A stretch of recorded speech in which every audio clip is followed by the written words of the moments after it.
Okay, okay. Sige na, tama na, miss. Okay na to, okay na. Tama na, tigil nyo na yan, okay na. Dennis, okay na ako, ha? Pare, ano ka ba? Nagkakatuwa lang naman tayo. And this is tradition, kaya walang masama! Okay, talagang desidido ka, Dennis. Pero okay na. Tama na to. Okay na ako. Sige, tigilan natin to, ha? Oh, lights on, lights on! Sayang efforts mo, pare. Pero sorry talaga. Tama na to. Okay na, tanggalin nito ang boses mo. Ay, nako pare, huwag ka sa akin mag-sorry. Dahil hindi naman ako nag-organize ng party na to eh. Nung sinabi mo na ayaw mo, that's it for me. Okay, edit sino? Ako? Yun. Sino? I thought you'd like it. Come on, don't you?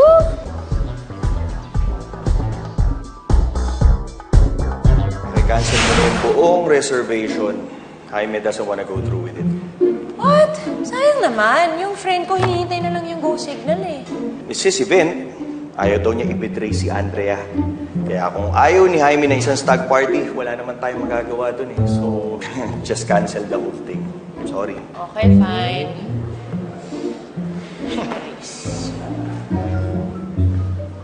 Hi, sis. Oo. I'm sorry ha, pero we have to cancel. Oh, not just yet. Gusto kong matuloy pa rin ang party for Jaime. Ma'am Lucy, ayaw daw po ni Sylvia ng party. Eh ako gusto ko. At handa akong magbayad ng kahit na magkano matuloy yung party. So I want you to call the best caterers, the best event organizers, the best strippers. I want the party to be wild. Stripper. Ay, mag-aaway sila ni Andrea noon. Exactly. At handa akong magbayad ng kahit na magkano. Pati ikaw, babayaran ko. Oh, I'm not interested with your money, ma'am. In fact, free ang services ko sa kahit na sinong magpa-play kontrabida kay Andrea. So, let me get back my phone and call my friend and get this tag party going.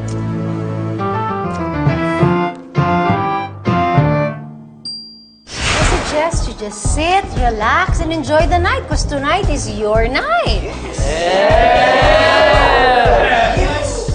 I'm sorry talagang hindi ako pwede. Alright? Kayo na lang siguro. Enjoy the party. Imagine nyo na lang na nakasama ko kay Rito, pero dito na lang kayo mauna na ako. Alright? Jaime naman.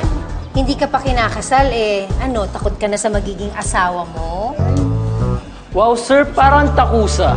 Takot sa asawa. Sir, kapag umalis ka sa kumpanya, siguradong pag-uusapan ka at taasan ka ng mga kaibigan mo. Jaime, the investors will eat you alive kasi they wouldn't want to deal with somebody na takot sa asawa. Hindi naman mangyayari yun. Diba? Sige na, Jaime. Okay. I give in, alright? Okay. I'm in.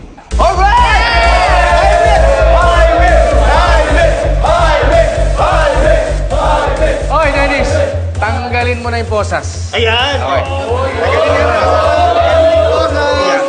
Tapos ilipat mo Salamat. sa harap. Ilipat mo sa harap. Ba't pa ka lalagay sa harap?